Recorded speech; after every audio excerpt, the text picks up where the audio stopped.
Welcome to the show, Israel. Dr. E. Michael Jones, fortunately can be with us today. I think we have some really good things to talk about. Mike, you've written another article real quickly here, actually, on the incident in Orlando and our mayor here. And if I can, I'd like to just quickly reference a scripture that hopefully we can go back to that at some time. Paul said in 1 Corinthians chapter 5, I have written you in my letter not to associate with sexually immoral people.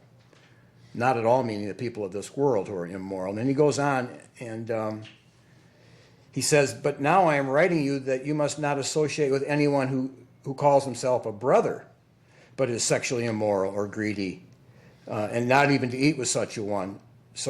So he wrote them a letter and said, no, you're not to eat with somebody who is sexually immoral. They misunderstood him. And he said, what I mean is, if somebody says he's a Christian, then don't have fellowship with them or even eat with them. And we may get back to that. But Mike, you quickly wrote this article because these things came up real quick. And it started with Frank Bruni, wrote an article in the New York Times, which is a significant paper. And Bruni is a co-editor of the Times. And he's a columnist. A columnist, and he's the first gay, they were saying, in his... Yeah, he's also a former food editor who has bulimia, so figure that one out. But yes, of course, so the big news in South Bend is not so much that we had the greatest mass murder in American history in Florida. The big news is that Mayor Pete Buttigieg is going to be the first gay president. This is not something I am making up. It's the title of the article. Now, the interesting thing about this is the timing. You remember last year, Pete Buttigieg is a master of timing. Last year, it was clearly calculated when he announced that in the South Bend Tribune that he was a homosexual. A week later, the Supreme Court hands down its Obergefell decision about gay marriage.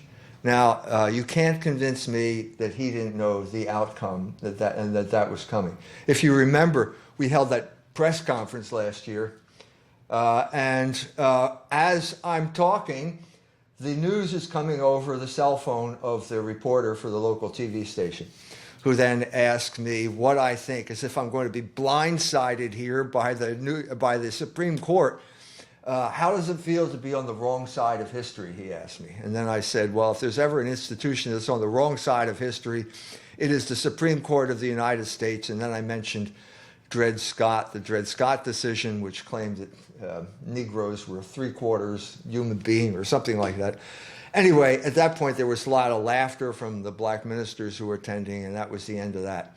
But what we see here is the same type of timing once again this year, only it's a little bit harder to fathom at this point. But can't we say that every Supreme Court justice went to Harvard or Yale, and your son went to Harvard?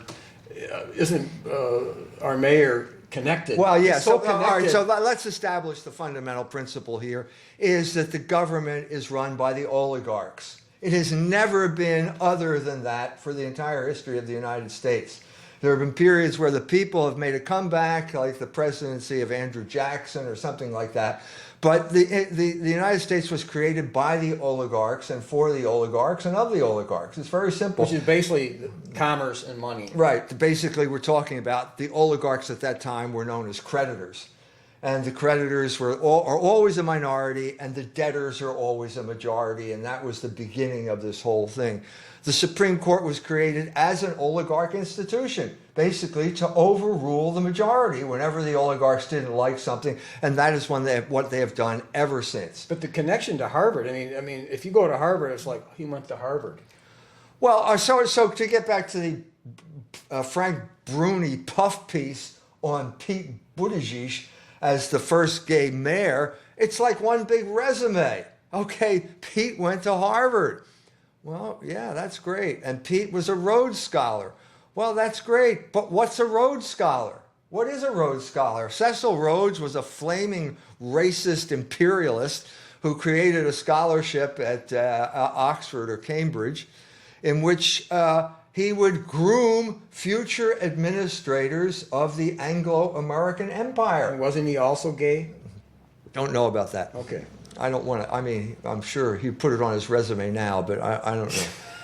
So what you have here is basically the oligarchs anointing Pete Buttigieg. Pete Buttigieg is a man of the oligarchs. I said this a year ago, okay? Here is independent confirmation of that fact, okay? The oligarchs are now in love with homosexuals, okay? The oligarchs probably can be homosexuals themselves, but that's not the point of the matter. We have here, again, this alliance between CEOs and homosexuals that is the cutting edge of revolution in our day. And what is the revolution about? The oligarchs are out to destroy representative government, okay? So we had last year the attack on Religious Freedom Restoration Act.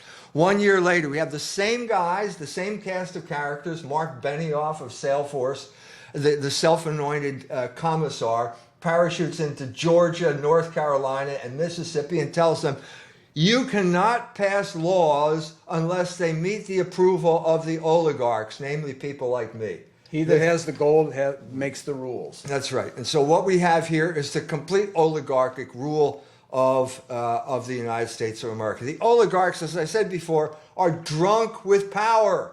They've gotten their way for so long, they will not take any opposition. They will not brook any opposition anymore. Isn't that because they have reduced people to wage slavery? Well, They don't think let's get to that. Let's get to that. So what is the message here? What is the message here? What's the last message that Indiana sent out to the world? Well, the last one was, Trump. They voted for Trump. Okay, and I was there, you were there, we were both there at the rally, and there is basically an uprising against the oligarchs. There's no other way to describe it. 5,000 people in the room. And what's the issue? What's the issue? It's Carrier Air Conditioning Company moving its plant to Mexico. This is the issue that galvanized Indiana. Trump knew it. His advance man knew it. Every time he said that, there was a big cheer from the audience. That's what's going on here. So, the New York Times, they're not stupid people. They know what's going on. They know there's an uprising going on. They know that Indiana is part of the uprising. They know what the people of Indiana want. They want decent paying jobs. They want the decent paying jobs that their fathers had and was able to raise families on. So what is the message here? Pete Buttigieg knows that too, but as the stooge of the, I apologize to the three stooges, but as a stooge of the oligarchs, what does he have to say? Well, it was in that Bruni's article. What did he say? He said jobs are now, everything's changed. It's not globalization. That's not the problem. Things are now in technology. That's right. So basically, what Pete is saying, forget it. My job here as mayor of South Bend is to tell you rednecks, you're never going to get those jobs back. Those jobs are gone forever. Deal with it. This is the new situation. The oligarchs have decreed this from on high. And if you think it's going to change, you're kidding yourself. And so it's my job, Pete Buttigieg is saying, to let you guys down easy. And we'll change it to a boutique economy. So we'll have gay bars maybe, or something like that, you know, and you guys can work as bartenders at gay bars or something like that. But the manufacturing jobs are never coming back because the oligarchs have decreed that, and I am the agent of the oligarchs. So that's the message. And it's a direct response to what Donald Trump said at his rally here in South Bend in May, right before he won the election.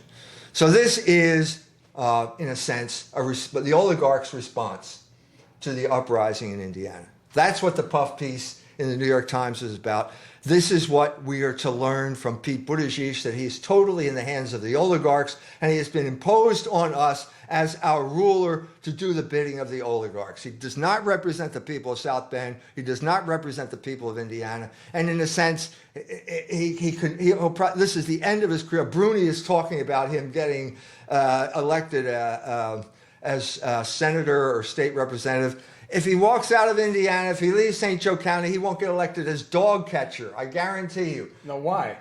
Because first of all, St. Joseph County has the reputation of total and complete corruption, political corruption. Everybody in the state knows this. And if you want a good example or proof of this, I can offer you Joe Kernan as an example. Joe Kernan was mayor of South Bend. He became lieutenant governor of the state of Indiana. The governor died. Joe Kernan was the incumbent, and he couldn't get reelected as the incumbent because of the reputation of St. Joseph County for political corruption. So you can't go anywhere from St. Joseph County. You can go into retirement, and that's about it. Oh, because people actually don't trust what goes on here. Well, it's just everybody knows the story here, so that's out of the question. So Pete's only chance, I think, is to leave. If Hillary gets elected, he will go to Washington within the first 24 hours and get a job as some type of policy wonk in Washington. That's his only chance. He's never going to get elected to anything else in Indiana. So that's the story. That's the thing. But the really what should I say, weird part of this, or the uncanny part of this, is within hours, not days, but within hours of this article appearing, suddenly we have 49 homosexuals murdered in Orlando, Florida. And what's the connection? Is there a connection? Well, the first connection is they can make any connection they want. Of course they can. I mean, they are what we need. This happens, and then there are people who are paid to confect a narrative. And of course, the first people on duty are the New York Times. New York Times. Now, just tell people how important is New York Times. I mean, that's... It is the paper of record. If it doesn't appear in the New York Times, it does not exist. So it's the main paper. Well, I mean, all right, someone said that, I'm sure, but it's an exaggeration. But okay. It is, if you want to know the mind of the oligarchs who rule you, read the New York Times. Yeah. And also read the Wall Street Journal, because they divide it up here between a left and right wing representation of the oligarchs. But if you want to know the mind of the oligarchs, read the New York Times. And that's why Pete was elected there. So suddenly this event happens, big news, okay?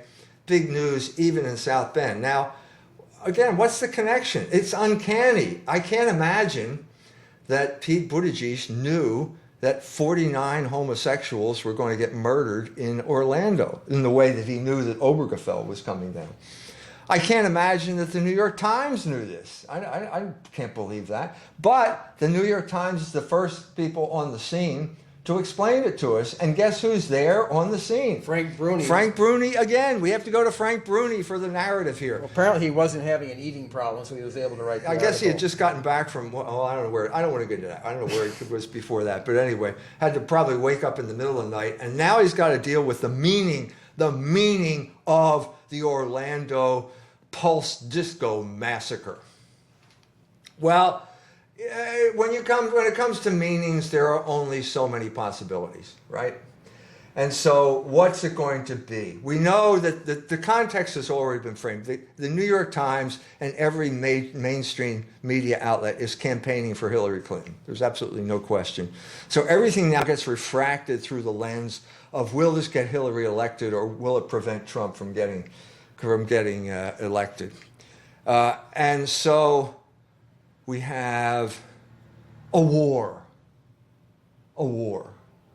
Okay. Between Trump and Not so much that. I mean, I'm talking about the nightclub. It's a war between Islam, because by now it's come out that this guy was a Muslim.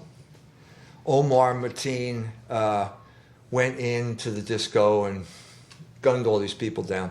So it's a Muslim. So the Muslims hate us for our freedoms. Remember that? George Bush used to say that. Okay. So what is our freedom? well, in that article, Bruni quoted the mayor as basically defining his concept of freedom as the freedom to be able to marry a guy. Yes. And without that, you really don't have. We're all freedom. slaves. Unless these homosexuals can get married, we're all total slaves. Okay. Yeah. So it's the Islam. It's ISIS. They named ISIS as the group. Nobody has a good thing to say about ISIS, including me. I don't have a good thing to say about them. So they're the villains, and the opposite is America. Because America is now one big gay disco. And we know that because that's what the New York Times said. So basically, if you're an American, you're called to die for the gay disco. And you're called to fight the people who don't like the gay disco, which is basically the Muslims. Right. So if somebody joins the Air Force or the military, you're fighting for the gay disco. yeah, Because that's what defines us. as a mercenary. As a mercenary for the gay disco. So that's where we stand right now. And then he goes into lots of so on and so forth. And then Roger Cohen does the same thing, same newspaper, same ideology, except that he now drags Donald Trump into it, along with Brexit and Marine Le Pen and everything else. And he says specifically, do you have the quote there? That this is an uprising against, I think his term is smug elites. Oh, the one by Cohen? Yeah, Cohen says it. That's right. Okay. That's the phrase. Okay. Smug elites. So once again, it's exactly what I said. This is the oligarch. Obviously, their term. He's mocking all the proles in places like Indiana because we think of them as smug elites. Well, that's putting it kindly, as far as I'm concerned. No, people don't know the word prole. Prole means the lowly worker. Yeah, except that the proletariat is unemployed right now, so they don't even have jobs, which is what at least they had during the 19th century. So this is the once again, he says that this is the uprising against the smug elites. So there you have it, except that we got a problem here because we brought up ISIS. Now, why is that a problem? Because Hillary seemed to recruit Al-Qaeda and turned them into ISIS to do to Syria what she did to Libya. Absolutely. This is the problem. Problem here is that as soon as you mention ISIS, we are right back at square one because Hillary is up to her eyeballs involved with ISIS. How is this the case? In order to understand it properly, you have to go back to Libya, 2011. If there were ever war crimes committed in our day, it was the brutal attack, the NATO United States attack on Libya, a country that had done nothing to offend anyone. The rumor is, of course, that Qaddafi was ready to start his own currency backed by gold. This would mean that the French franc was no longer being used in Northern Africa. So the French were heavily involved in this as well. Where Bernard-Henri Lévy showed up in Libya praising freedom fighters, you knew their days were numbered. That as soon as this guy shows up, the bombs are coming the next day. And of course, that's what happened. They declared a no-fly zone. They said that it was that Qaddafi was, of course, killing his own people, and then Hillary Clinton arranged for Al-Qaeda to come in. She armed Al-Qaeda and they overthrew Qaddafi. Now, if what Adolf Hitler did was wrong, then what Hillary Clinton did was wrong. This was an invasion of a country, an overthrow of the government. And on top of that, to make it even worse, she personally supervised the murder of Muammar Gaddafi. Now go on YouTube. Don't take my word for it. Type in Gaddafi. You'll see the documentary there. And there is Hillary Clinton. Blood on her hands. Okay, with her feminist buddies there. Looking into the camera and saying, we came, we saw, he died. And then we'll switch to the footage of the bloody murder of Muammar Gaddafi. Now, this man's blood is on her hands. This was a criminal act. The invasion and dismemberment and destruction of Libya was a criminal act. Hillary Clinton should be being tried now for war crimes in The Hague. And that is what this whole business about her emails is about. This is a quick. You had the French in America? And do you think there's the French Revolution, the American Revolution? This is kind of like a continuance of it? Of course it is. These revolutions led to complete and utter tyranny and just monstrous injustice throughout the world, and it's still happening. Okay? So, Qaddafi is dead. After Hillary says this, she and her feminist friends laugh. They laugh at the murder of Qaddafi, a man who was a hero to his own people and a hero for all of Africa. You talk to any black African and ask him what he thinks of Qaddafi, and they'll tell you he put that satellite up there so that the black Africa could have cell phone communication. This is the man that Hillary Clinton murdered, and she murdered him so that the looters, the French looters, the NATO looters could get at his oil. They stole his gold, and they blew up the aquifer that was used. We're using water from the desert to irrigate the croplands of Libya. They did all of this. They had a couple people from Libya that came here a couple of years ago after this happened, and we were trying to get them on the show, but they said the same thing. They were there firsthand. They couldn't believe it. He said if people knew how prosperous that nation was. Yes, and now it's in total chaos. And the woman responsible for it is Hillary Clinton. So that's bad enough. Okay, that's bad enough. But when you're dealing with a lady who makes Lady Macbeth look like Mary Poppins, it's not enough. And so what happened after that is she drunk with her success in murdering Qaddafi, drunk with her power, and now they're going to do the same thing again. And they're going to so they start transferring all of these weapons and all of the personnel now to Syria. Now, you said in there that this was to carry out the will of Israel, right here. A newly released... Hillary said that. Hillary said that the best way to help out Israel is to destroy the Assad regime in Syria. Hafez al-Assad. It says a newly released Hillary Clinton email confirmed that the Obama administration has deliberately provoked a civil war in Syria as, quote, the best way to help Israel. That's right. So that's on the record. So also on the record is Seymour Hersh came out with an article in which he said that part of what Hillary Clinton was moving from Libya into Syria was sarin gas. Okay, and that was the famous sarin gas attack of 2012. Well, that was the pivotal point, because had they was supposed to be. That was supposed to be the pivotal point, because after the sarin gas attack, then the world opinion is now supposed to say, Hafez al-Assad is killing his own people. We need to declare a no-fly zone.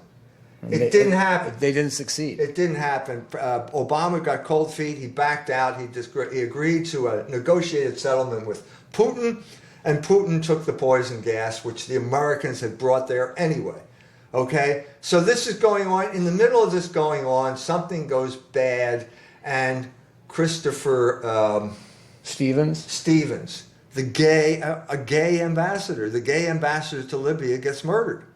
He was involved in shipping these things, working with the CIA, shipping these things, and something went bad, and he got murdered. And now that's part of the mystery, and that's all supposed to go down the memory hole. Now, what is the meaning of this here? When Al-Qaeda moves from Libya to Syria, Al-Qaeda becomes ISIS. ISIS is the group that the United States is supporting to topple Assad.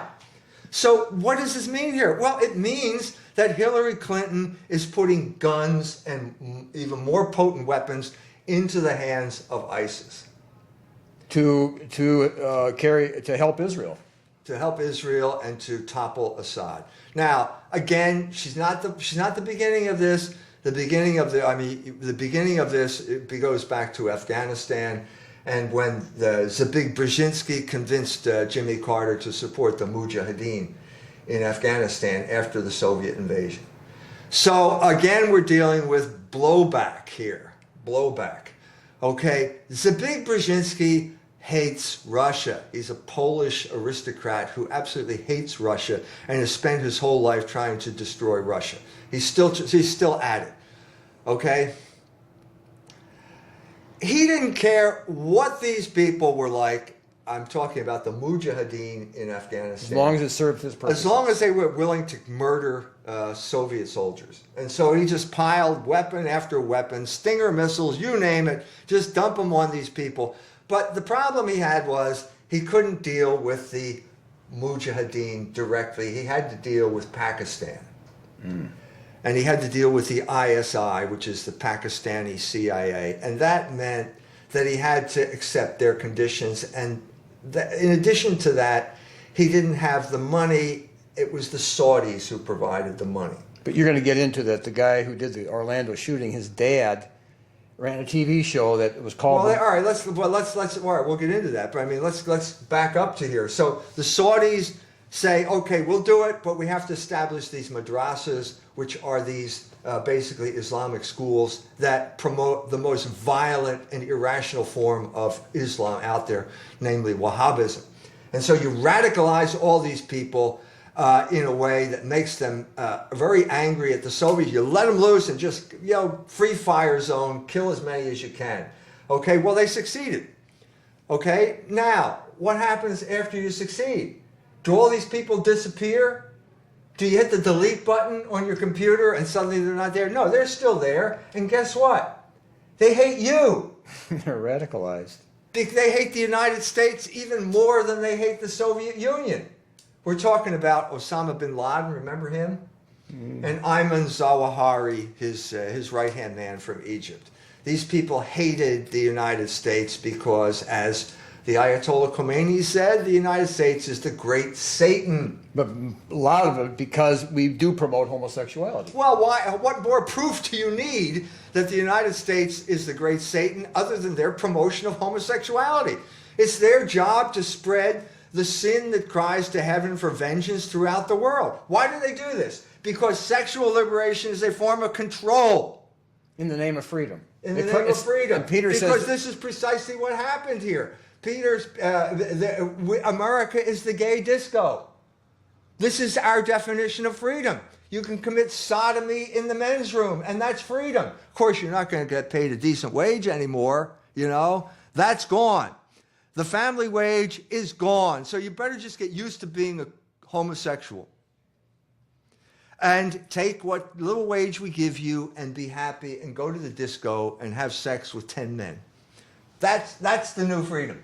So is Jefferson Davis right? He said the battle's over definition. So if the mayor can claim that freedom, you don't have freedom if you can't, if you're a guy and you can't marry a guy, then you really don't have freedom. That's right. So they redefine freedom as bondage. This is bondage. These people are slaves to their passions. If they're ever a slave to his passion, it's a homosexual. He doesn't even have nature on his side. If you have nature on your side and you're having sex with a woman, maybe you'll fall in love with her.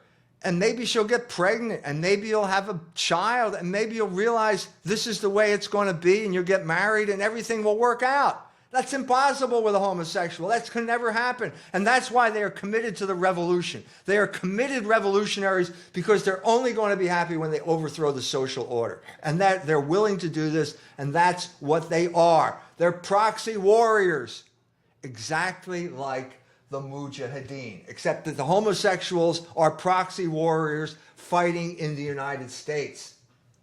So, what do we have here? What is Omar Mateen? What is he? Well, he gets it from both sides of the family, doesn't he? He's the son. He explodes because you can't. Well, wait a minute. Let's talk about who his father is. His father is an Afghani in exile who ends up having his own TV show in Dari, which is the Persian language spoken in Afghanistan. It's called Durand Yorga. He produces it here, and then through satellites, it plays there. Now we are big TV executives. We've got this big TV operation in South Bend, but it doesn't get broadcast on satellite to Afghanistan. No. Why is that? How is it that this guy who can barely speak English, who's got this Dari program, is getting broadcast. Well, it's obvious. He's working for the CIA. He's part of the CIA Voice of America propaganda network, and that's what his job is. Okay? So he's one of the mujahideen. He's one of those proxy warriors, and his son comes by it naturally. Okay? His son has gone to Saudi Arabia. His son is on the FBI list because he's gone to Saudi Arabia. What do you do? What is there to do in Saudi Arabia? Not a whole lot going on there. A lot of desert, not many people. You can go to Mecca, do the Hajj.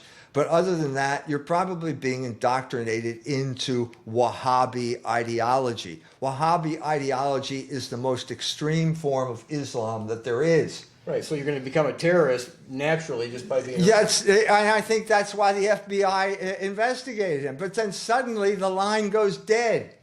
And the FBI says, oh, well, we didn't have anything on him. Well, wait a minute. I don't think that's what happened here.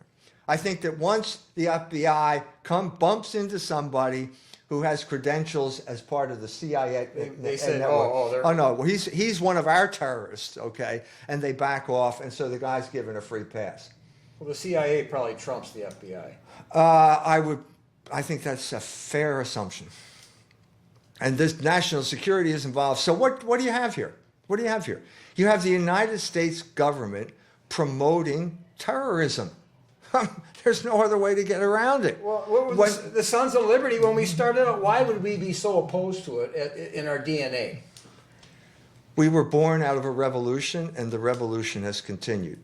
So you've got the CIA promoting terrorism, except we call them freedom fighters. And so what the Mujahideen did to Soviet soldiers is not something you want to talk about. It's gruesome, okay? But hey, that's okay because they're our guys and they're killing the people that we want to be killed. But after that, it turns out that they have a mind of their own and they start attacking our own people. And suddenly, well, Osama bin Laden went from being a freedom fighter and now he's a terrorist. Okay, so you can see that the boundary is pretty fluid here. Okay, this is what's going on.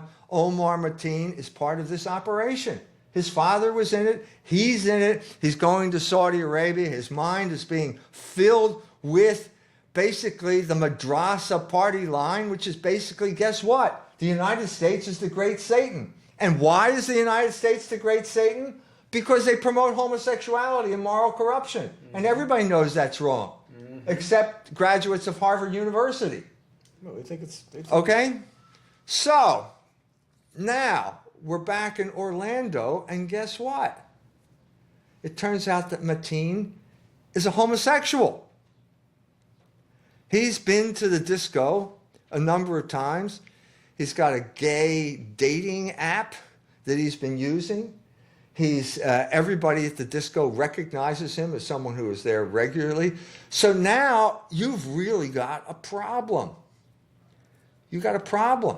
Or do they have a problem? Are they in control of this? They don't. I mean, in their mind, they don't. Are they in control? There's one person who's in control, and that's God. And if there's one thing that you can't control, it's a proxy warrior. But they do it. This is the lesson that Liddell Hart came to. The conclusion he came to in his book Strategy, when he talked about irregular warfare. He said irregular warfare, and he was talking primarily about the beginning of irregular warfare, namely the British Peninsula campaign in Spain against, where basically, that's where the word guerrilla comes. Guerrilla is the little warrior. It's a Spanish word, and that's where it came from, this campaign against Napoleon. He said, first of all, you always attract the wrong kind of person. You always attract criminals because these people want to get their way simply by killing people. Secondly, there is no discipline in these operations. What do you spend most of your time? What do they do in the army? They train you like an animal. You got to march and march and march so that you are under discipline. They put a uniform on you so that you know who you are and who's the chain of command is, and you do what you're told, which is why soldiers. Well, anyway. So this is what they do to you, and there's none of this with these guerrilla bands, and so they naturally get out of control, and they become a worse problem than the problem they set out to solve. That was the verdict of Liddell Hart. Nobody believed it, and primarily because everyone felt that the operation in Afghanistan was a huge success.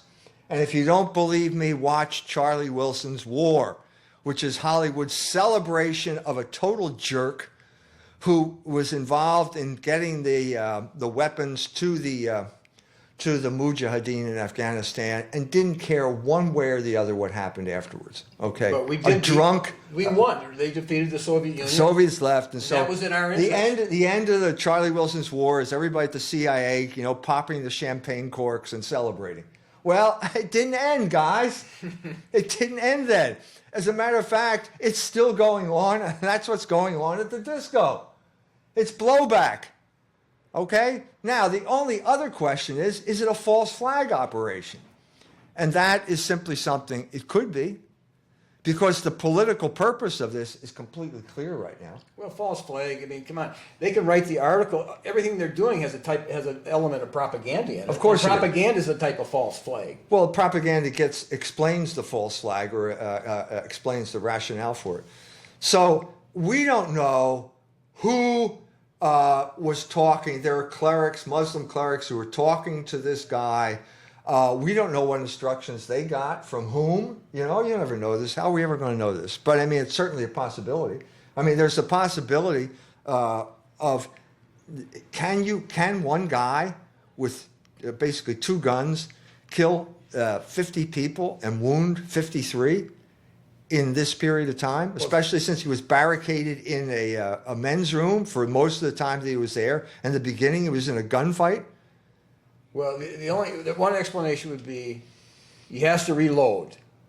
Normal men, once they see he's reloading, would attack. Yeah. But if you're dealing with gays, you're not dealing with normal men. No. And so while he's reloading, they're cowering and they're not attacking. Well, nothing. I mean, there's 30 rounds in a AR-15 magazine.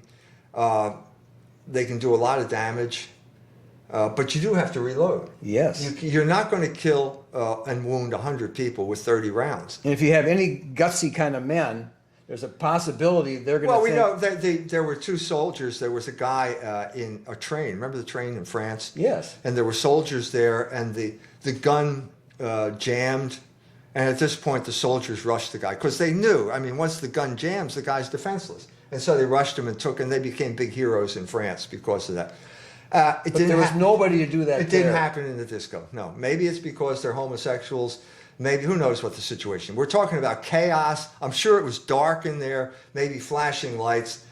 It was probably difficult to figure out what's going on. Maybe difficult to see who's doing it or whatever. Okay, but in any event, nothing happened. So it could be a false flag operation. It could be that there were other people in the room shooting along with this guy. That would be more plausible to come up with 50 dead people and 50 wounded people than just one guy. I mean, one guy in a darkened room, what's he doing? I don't... Anyway. One story was that one girl had 11 shots in her and she still survived. One was in the liver and they couldn't get it out. Well, that's just one person. 12 bullets and she didn't die? Well, 50 times 12? Well, the point here to end this train of thought is basically once the shooter is dead, that's the end of the story. There will be no investigation. There'll be no one going in and going over the shell casings and finding out, getting the bullets and comparing the bullets in a ballistics lab to see, did they come from the same gun? We'll never know. Because invariably in situations like this, the so-called perpetrator is always dead. And that means there will be no investigation. Similar, of course, to 9/11, where there's no investigation. Right. No trial, no nothing. Just take my word for it. Take my word for it, because we're honest guys. No investigation of the Kennedy assassination, and so on and so forth. So, I mean, false flags are notorious for not being investigated. That's part of the people who perpetrate them make sure of that. Okay? But, so let's put that aside. Maybe it doesn't have to be a false flag, because what I'm saying here is you've got a binary weapon to begin with, all in one guy. Oh, the two extreme radicals. Well, he's part of two different revolutionary groups. And there's cognitive dissonance between these revolutionary groups. Which one is he? Which he's both. I mean, he's a jihadi because of his background, because of going to Saudi Arabia, because of his, basically who he is, who his father was. But he's also a homosexual, which means he's a proxy warrior in the domestic army. Right, and I understand that because I've always said that the South called themselves rebels, and then their flag was St. Andrew crucified sideways. Well, rebel and St. Andrew don't exactly match up. Right. So they're basically allies in two. They're basically they're not allies. They're not allies. All you have to do is read what the Muslims have to say about homosexuality, and you realize that no, that's not going to work. But there are Muslims who are homosexuals. They've got this compulsion, they act on it. So what happens when you're a Muslim who understands what the mullahs are saying about homosexuality, and then you act on it? But I'm saying that Americans may have, to a degree, the same thing this guy had. To a degree, Americans have two opposites in them. This guy's an extreme example, but we operate. A lot of people operate with, they've internalized the rebel aspect, and then they say they're a Christian, and they want to. Right. I don't think this guy's a totally isolated case. No, I don't think so either. So, so let's get back. Who's responsible? Well, wait a minute. There's only one suspect left in this case, if you want. It's Hillary Clinton. Hillary Clinton armed ISIS by sending the men and material from the Libya campaign to Syria. She put the guns in their hands. Okay? Who is the supporter of homosexual rights? Well, she is, isn't she? She is. I mean, she's not going to deny this. Obama and Hillary are basically one and the same thing here because she was his Secretary of State when all of this looting and machination was going on. So, no matter which way you look at it, it points in one direction. Hillary's responsible. Hillary's responsible for this. So where is Trump? What is he doing? He has totally, his campaign has totally been disrupted by this whole thing. He comes on the scene and now says, we're going to have to ban all Muslim immigration. This is totally stupid response to what happened here. He should be saying what I just said. Number one, Hillary was responsible for arming ISIS, and the homosexual movement is the domestic form of terrorism right now. And they're both engaged in the overthrow of the government, what's left of democratic government in this country, and they need to be held accountable for what they're doing. Instead, he's going on and on and on about something that's impossible. First of all, the guy who did this was an American citizen. He was not an immigrant.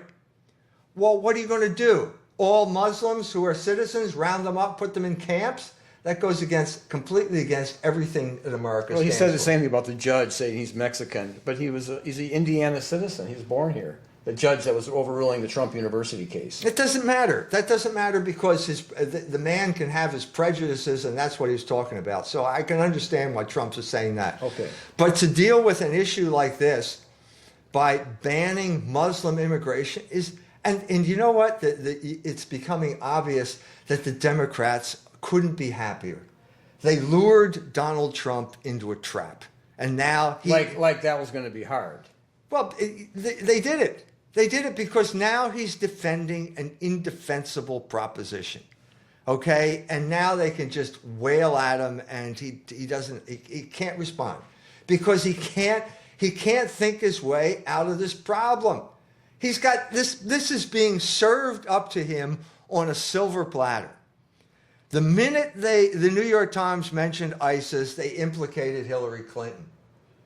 That's his opponent in the election. If he were smart, he would have run with that, and instead he comes up with this stupid ban all Muslim immigration. So basically, you're looking at a boxing match, and here was his chance. He made a bad move. He had a chance to just really hit hard, and he blows it, and then he gets himself in a terrible situation. And now he's in a terrible situation. Now he's in a terrible situation. He needed to come back to this. When he was here in Indiana, this is the story I did on his visit to Indiana, Donald Trump and the failed casino. That's his message. That's his message. His message in 2 words is America first. That's what he understood. Everybody in that room in Indiana knew that this was a winning message.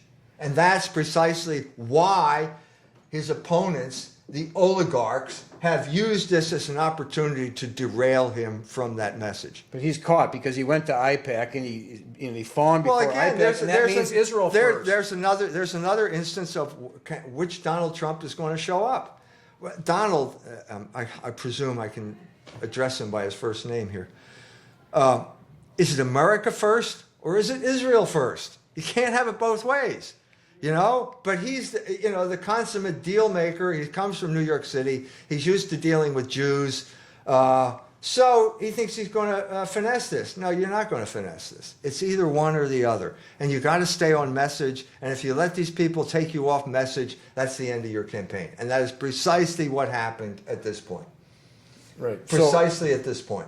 So Trump, it's going to be very hard for him to recover? Is that what you're thinking? Or... Well, he's on the defensive now. He's arguing. He has accepted their narrative. He can't get around their narrative. As soon as you accept their narrative, they have the high ground. They have the high ground. You're playing according to their rules. Now, what do I mean by accepting their narrative? Well, is anyone contesting homosexuality? Is Donald Trump contesting the fact that maybe America is not a gay disco? No, but in New York City, I said before, I was in New York City 8 years ago, delivering a truck, and this guy pulled me into his office. I had my hat on, God is Jesus, and he pulled me in. He thought he wanted to trust me. He was from Greece, and he was Special Forces. He was a big guy. And he says, I just want to tell you this. I said, what? If you're not gay, you're going nowhere in this town. That was New York City. That was 8 years ago. Yeah. And Donald Trump is in New York City. How is he going to break through that when he lives in a place that internalizes this? You can't. The answer is very simple. Look at what's going on. All you have to do is explain what's going on. Explain the Pete Buddha Sheesh. Why is he being called the first gay president? First of all, because he's a stooge of the oligarchs. Secondly, because the homosexual movement is basically the avant-garde of the revolution, of the oligarch revolutionary movement that is going to overthrow representative government. These are the things that have to be brought out. I don't care. In a sense, the morality is irrelevant. Now, that's not really true, because what you're dealing with here is a sin that is so heinous and so grave and so serious that it has a completely distorting effect on the human personality that can take years, even if you admit it's wrong, even if you go to confession and say you're sorry for your sins, you still have a completely distorted personality as a result of your engagement in that sin in a way that does not apply to other sexual sins. Okay? Fornication is wrong. I'm going on record as saying that, okay? But it's not as bad as adultery. And adultery is wrong because, first of all, you're breaking up a family potentially, and you're breaking vows. You know, in addition to the sin of fornication, where you have no right to do this, now you're breaking vows. So it's much more serious, as we know from the Bible, the story of David. And what does serious sin do? It leads to even more serious sin. Well, so like I was with a bunch adultery led to murder in this instance. I was with a bunch of older guys today, and the one guy in the group is actually Muslim, but he was pointing out, he said, the reason that we're being swamped by this sodomy, he said, hey, we all as a culture bought into adultery, and that paved the way to where we're at. I think that's absolutely right. So what we're doing is reaping the fruit of the sexual revolution of the 1960s. But then homosexuality in Romans 1 is actually God giving you over to it. because it's almost a place you can't go in yourself. It's like you've been abandoned to it. Well, yeah, I mean, if you want to talk about it from an individual perspective, yeah, there's the natural consequence of this will be some type of denial of God, because the action itself involves denial of God, because it's unnatural, because God created sexuality to act in a certain way between male and female. And it is there for the procreation of children. And because children can result from the sexual act, you have to safeguard their development by enshrining the sexual act in marriage. So it's all part of one big package. So you break this, let's say, with contraception, for example, which was the big issue of the early 1960s. Once you remove procreation, there's no way to stop the slide into what we have today, which is namely homosexual marriage, rampant homosexuality. But the big thing that needs to be explained is that this is a form of control. That's why they're interested in it. You know? I mean, these people are homosexual. Some of the oligarchs are homosexuals. I'm sure that's the case. But the main reason that the oligarchs are interested in this is because they know it's an effective form of control. And one of the reasons is that you've got this cadre of people who are totally removed from the normal circle of associations that makes up human life.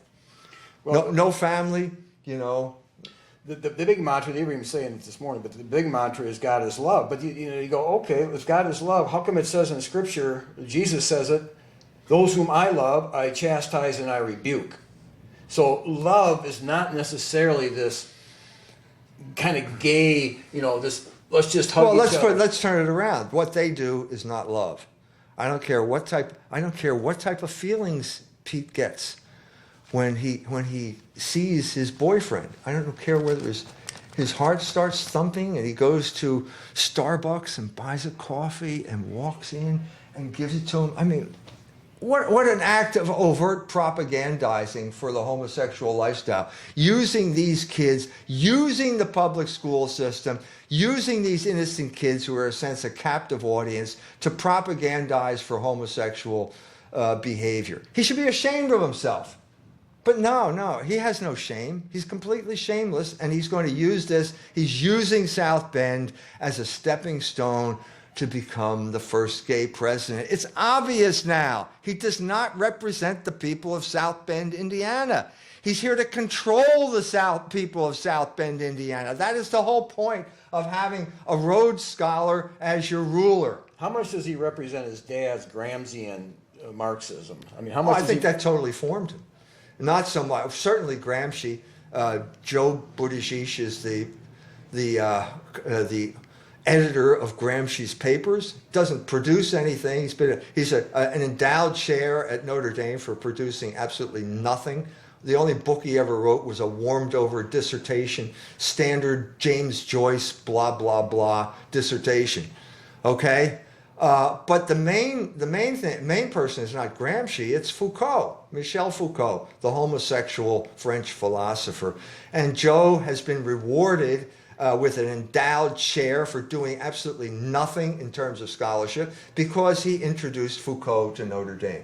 And Foucault is the main architect of ideas now in the American empire. Well, my nephew was fairly brilliant, and Foucault was what he got into. Everybody, look, you can't get around Foucault. Pete Buttigieg is a total creation of Michel Foucault. He is Michel Foucault incarnate. You know, and what is the deal? What was the deal that Michel Foucault did? Why is he the patron saint of the American empire? Why? Because in 1975, he made a pact with the devil. This is not my phrase. It is the phrase of his biographer, James Miller. It is Foucault's phrase. What was Foucault's pact with the devil?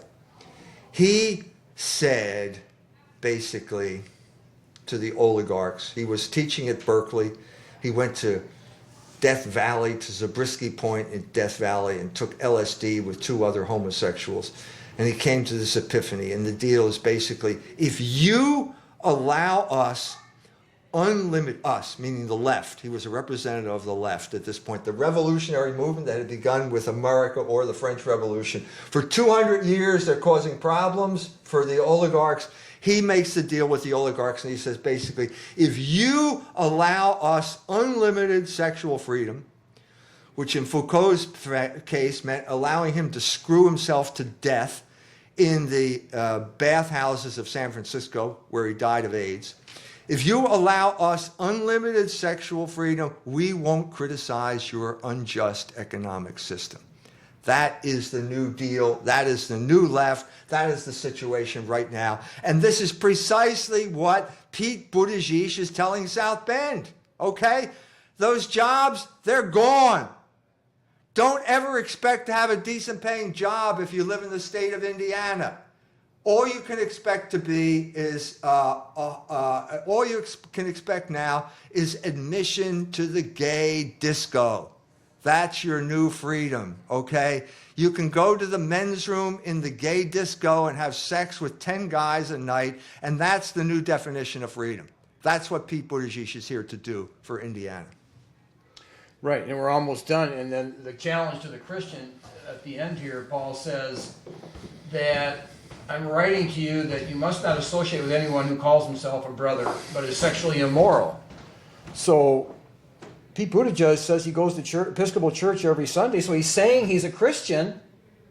If he says he's a Christian, what are we supposed to do with that? The term Christian has become meaningless in the context of sexual behavior. It has no meaning whatsoever, largely because of the Episcopalian Church. If you want my honest opinion, they were the first ones to break ranks on contraceptives, and now, in 1930, and now, it's the whole 9 yards. What else can we say? They're responsible, to a large extent, for the moral decay that has crept throughout the United States, because they were the leading George Washington was an Episcopalian. They were the leading Protestant church in America, especially after the Civil War, when the northern elites basically took over the country. That's what the Episcopalians were, the leading lights. They were the guardians of the social order, and they failed miserably, miserably. Right, so now we have the churches that are so weak, they really can't even stand up to Buttigieg's sin. No, don't expect condemnation from the Episcopal Church for any sexual sin, certainly not homosexuality. It shows you that the church is completely worthless. It's basically, they're the descendants of looters. That's what the Reformation was in England. Now it's just coming to its final rotten fruit. So we have 1 minute left. Hopefully we've hit on the main points here. What do you think is up ahead here? We're just going to watch and see what happens? Well, Trump has to resurrect. He has to get back on message, because they're going to eat him alive if he keeps going along this track. Right, but he can get back on message. I don't know. I hope he can, because it looks. I mean, he lost this round. There's no question about it. He's got to get back on his message, and he's got to have some type of understanding of what's really going on, and he hasn't shown that yet.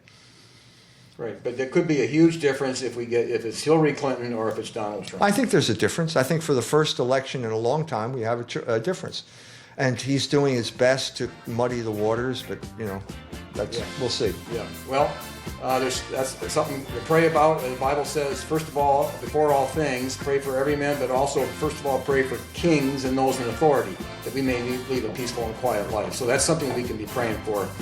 And until next time on the show Israel, and remind us that we believe that Jesus is the true Israel.